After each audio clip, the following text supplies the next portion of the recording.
Good Erev Shabbos, everyone. This week's Parsha is Bishalach. In Bishalach, we have the incredible miracles involved with the splitting of the sea, the Kriyas Yamsuf, the drowning of the Egyptians, the Yeshua, the salvation that God performed on behalf of Klal Yisrael. And of course, we have the Shira, Klal Yisrael's expression of their perception of the divine presence as expressed through song. When Klal Yisrael left Egypt, Paro has a change of heart. He and all of his armies, his soldiers, the finest of his chariots, pursue Klal Yisrael. And they find them in which there is just no escape. There is desert to the right, desert to the left. The Egyptian army is behind them, and in front of them, they find themselves faced with a body of water, the Sea of Reeds, the Yam Suf. What should they do? Where should they go? And it says that V'yema Hashem el Moshe, God says to Moshe, Matitzak Elai, why are you screaming out to me? Why are you davening to me? Daber el Bnei Israel, speak to the children of Israel, v'yisayu, and tell them they should proceed. They should go into the waters. All of the commentaries ask the question, Hashem seems to be somewhat critical of Moshe. Like, why are you davening to me? And the question is, what then should Moshe do?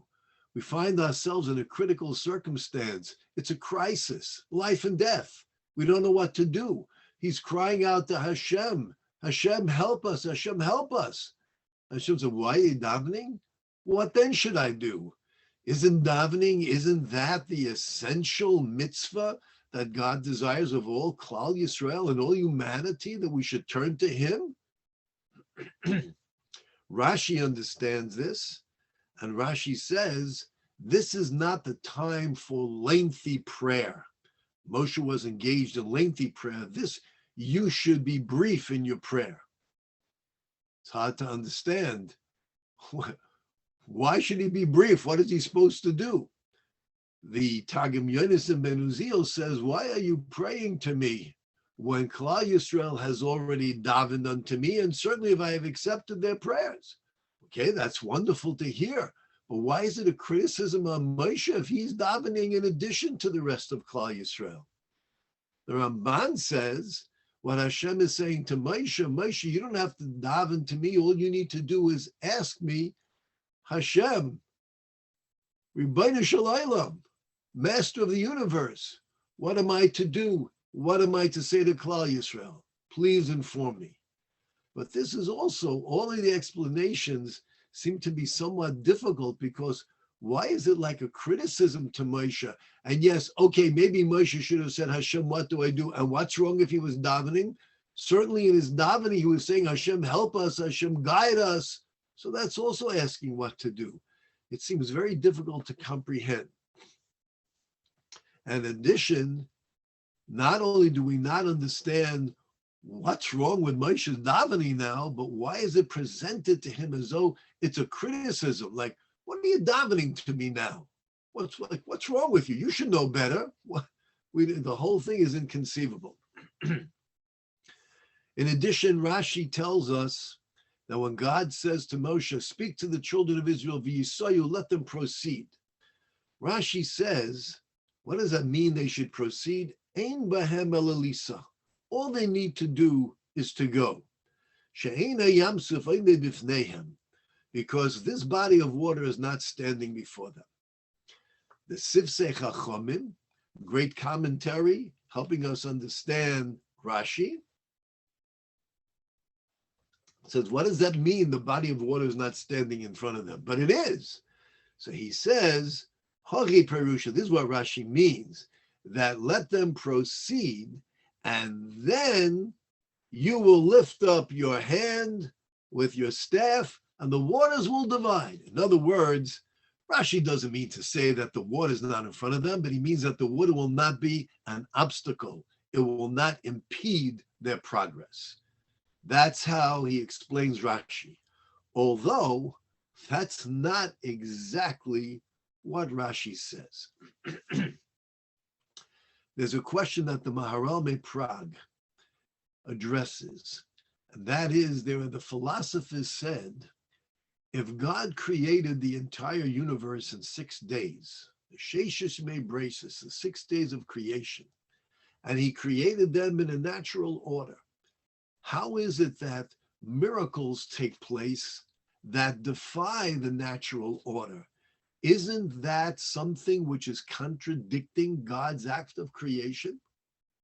If God said, for example, that the waters should flow and not stand erect, that water doesn't have the consistency to be able to stand erect and firm, is it not a contradiction to God's creation that we find here, that all of a sudden, ner mumayim, the waters become like walls and stand up straight? The Hamaral answers and says, when the Torah states, Bereshis bara Elokim es hashamayim es haaretz, in the beginning of God's creation, he created the heavens and the earth. The Maharal says a very deep idea. Not sure I understand it, but we must know and that it exists.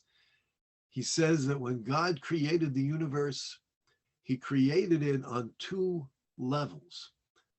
He created the laws of nature, and he created the laws of miraculous existence. He created the heavens, a heavenly existence, that which can defy the natural laws and order, and he created the earth.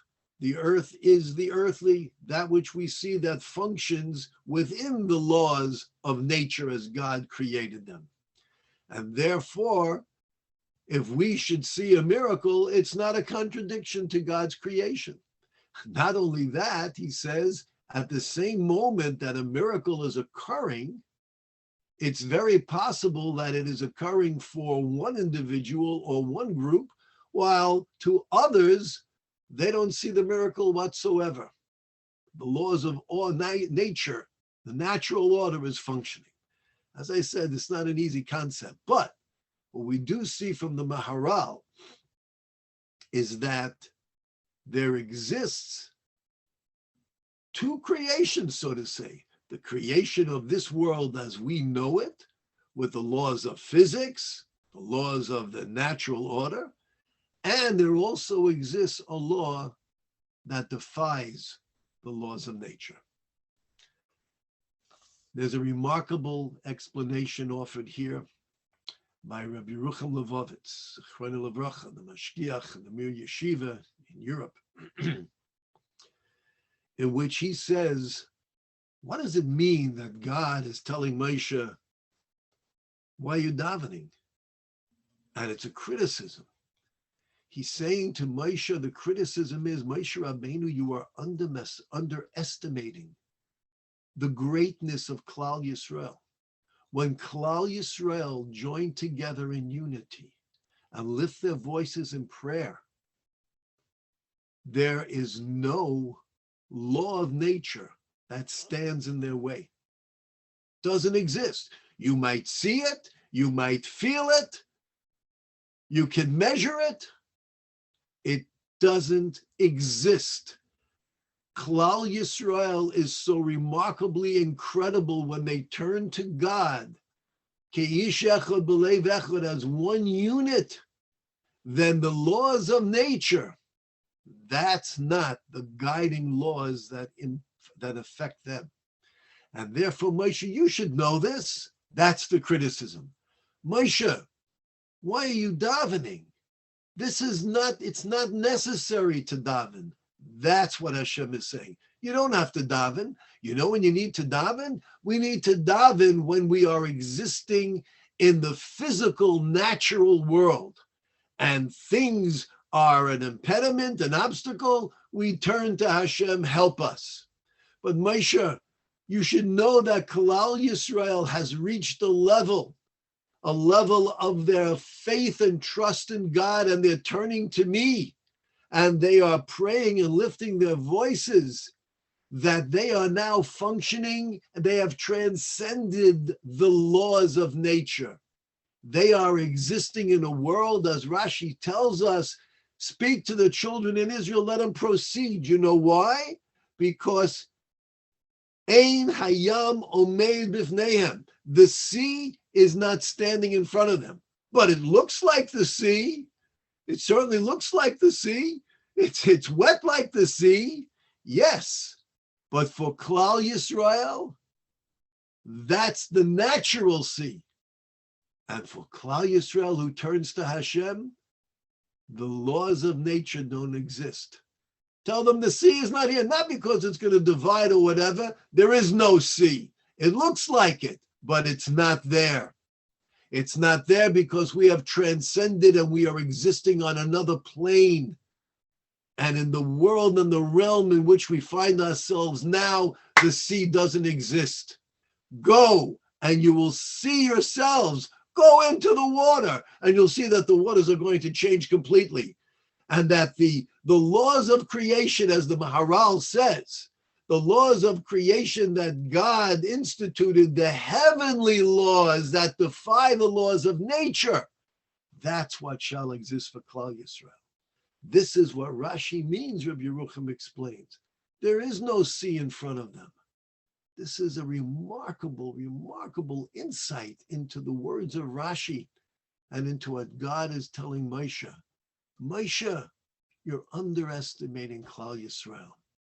If only we recognized how remarkable we can be as individuals and certainly collectively, coming together, lifting our voices in prayer, turning to Hashem, then all of the obstacles, all of the missiles that are thrown against us or whatever it might be, they don't exist. They won't exist.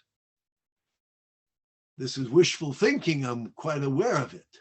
But nevertheless, it's important for us to know. And even if we can't get all of Klal Yisrael together, we can't get a majority together, we can get a minyan together, we can come together on Shabbos. Those who don't let the laws of nature, the snow, the ice, the winds, the cold temperature, whatever it might be, they don't let that stand in front of them. And we come before Hashem, and Hashem will perform miracles for us, miracles in which the laws of nature are non-existent. Such is the power of the Jewish heart and soul when it turns sincerely unto Hashem. May we be blessed that we should allow our faith to surface and enable us to witness these miracles with the revelation of Mashiach speedily in our lifetime.